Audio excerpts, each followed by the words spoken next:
पिछली वीडियो में आपसे बात हुआ था कि जब तक पाकिस्तान के बारे में आपको हम ना बता दें, संपूर्ण इतिहास उसकी ना बता दें, तब तक अन्य कोई वीडियो मेरे इस चैनल पर नहीं आएगी। लेकिन यूट्यूब द्वारा एक गाइडलाइन आई है कि आप किसी को हेट मत पहुंचाइए। मैंने पिछली वीडियो में बोल दिया था कि दुश्मन के बारे में। कोई बात नहीं, अब इस वीडियो में तो ऐसा कुछ नहीं बोलूँगा, लेकिन मेरी विचार मानसिकता को आप लोग उसी नज़रिए से देखिएगा जिस नज़रिए से मैंने पिछले वीडियो में बोला था।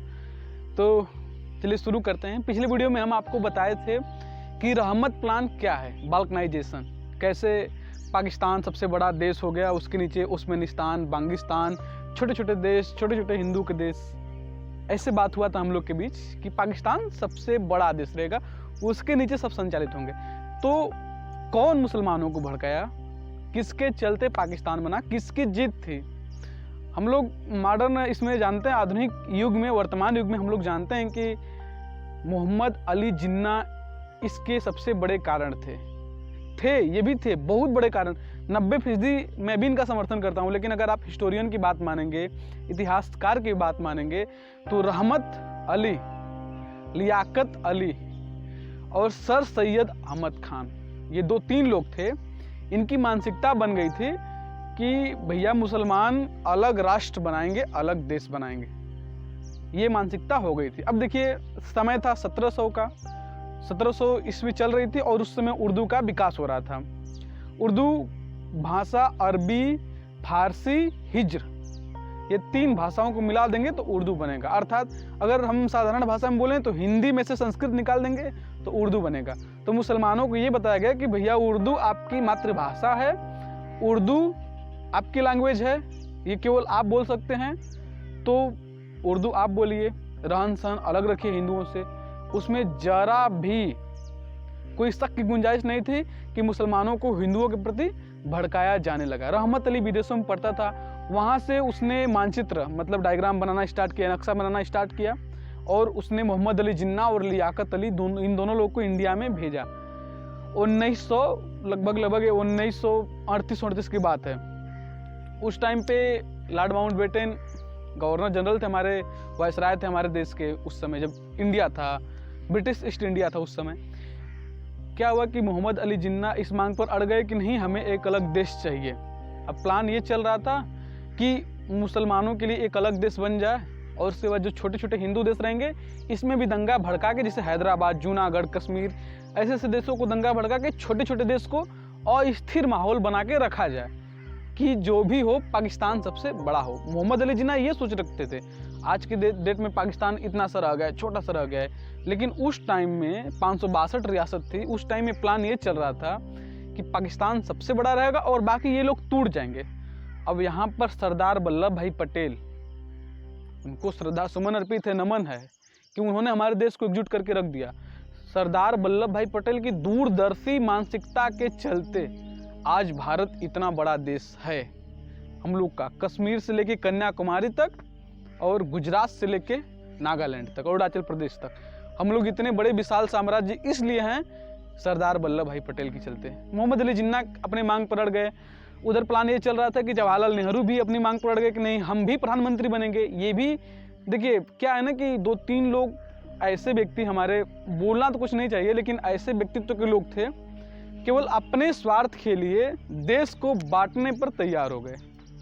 अगर जवाहरलाल नेहरू चाहते तो मोहम्मद अली जिन्ना प्रधानमंत्री बन सकते थे भारत देश के, और बंटवारा नहीं हुआ होता, या तो तय होता कि 2.5 साल के कार्यकाल को दोनों लोग बांट लेते। लेकिन जवाहरलाल नेहरू की जीत के चलते, उनकी इतनी बड़ी जीत के चलते पाकिस्तान और पूर्वी पाकिस्तान दोनों को अलग किया गया। 13 अगस्त 1947 को मुहर लग गई थी बंटवारे की। अब क्या था कि लॉर्ड माउंटबेटन को दोनों देशों की आज़ादी, स्वतंत्रता समारोह में शामिल होना था, तो एक दिन तो संभव नहीं था। तो 14 अगस्त 1947 रखा गया पाकिस्तान के लिए, और 15 अगस्त 1947 रखा गया भारत के लिए, हिंदुस्तान के लिए। लॉर्ड माउंटबेटन पहुँचे कराची पहली राजधानी थी वहाँ की, जब देश आज़ाद हुआ पाकिस्तान तब कराची पहुँचे। वहाँ पर वहाँ के स्वतंत्रता समारोह में शामिल हुए। अब मोहम्मद अली जिन्ना के अंदर एक कसक यह थी कि मैंने जो भारत को अस्थिर करने का प्लान बनाया था, रहमत खंड प्लान, बाल्कनाइजेशन, वो सफल नहीं हुआ। किसके चलते? सरदार वल्लभ भाई पटेल के चलते। अगर सरदार वल्लभ भाई पटेल प्रधानमंत्री हमारे देश के होते तो एक बात गारंटी से मैं आपको बता दूं, और सभी लोग हमारे देश के कहेंगे कि हमारे देश का बंटवारा हुआ ही नहीं होता।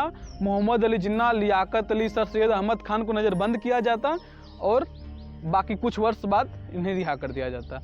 फिर चिल्लाते रह जाते कि हमारा देश दो, हमारा देश दो। मुसलमानों को भड़का के कि ये हिंदू विरोधी तुम्हारे हैं। अब देखिए आपको बता रहे हैं, पाकिस्तान के अगर आप कक्षा 11वीं 12वीं का इतिहास पढ़ेंगे ना, हम नेट पर सर्च कर रहे थे तो हम पढ़े, एक लड़का फ्रेंड था, दोस्त था पाकिस्तान का, तो उसने बताया कि हम लोग पढ़ते हैं कि सारे अच्छे गुण मुसलमानों में होते हैं और जिसमें अच्छे गुण नहीं होते वो एक काफिर होते हैं। और हम लोग भारत में तो हम लोग क्या करते हैं कि हम लोग पहले भारतीय हैं, उसके बाद हिंदू हैं, मुसलमान हैं, सिख हैं, ईसाई हैं। लेकिन पाकिस्तान में ये तर्क अलग है, वे लोग पहले मुसलमान हैं फिर पाकिस्तानी हैं। ऐसे विचारधारा को पढ़ाया जा रहा है वहां पर। तो सोचिए कहां से, अब वहां पर ये पढ़ाया जाता है कि भारत में मुसलमान गुलाम है, यहाँ के जो मुसलमान है हिंदुओं गुलाम है। बताइए, सरासर गलत इतिहास को पढ़ा करके और वहाँ के युवाओं को बरगला करके भारत के खिलाफ अस्थिर माहौल पैदा करने की जो सोच है, जो गंदी मानसिकता है, ऐसे मानसिकता को ही नकारना है। सरदार वल्लभ भाई पटेल का चला तो इतना बड़ा देश हम लोग का रह गया।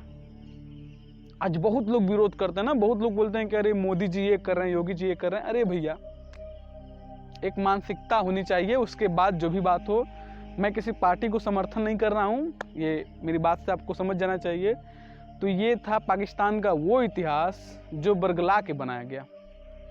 मौलवी लोग गांव-गांव में जाते थे, बोलते थे कि उर्दू तुम्हारी भाषा है, कुर्ता पैजामा तुम्हारा पहनावा है, मांस तुम्हारा खाना है और पाकिस्तान तुम्हारा देश है। ऐसे ऐसे बोला जाता था।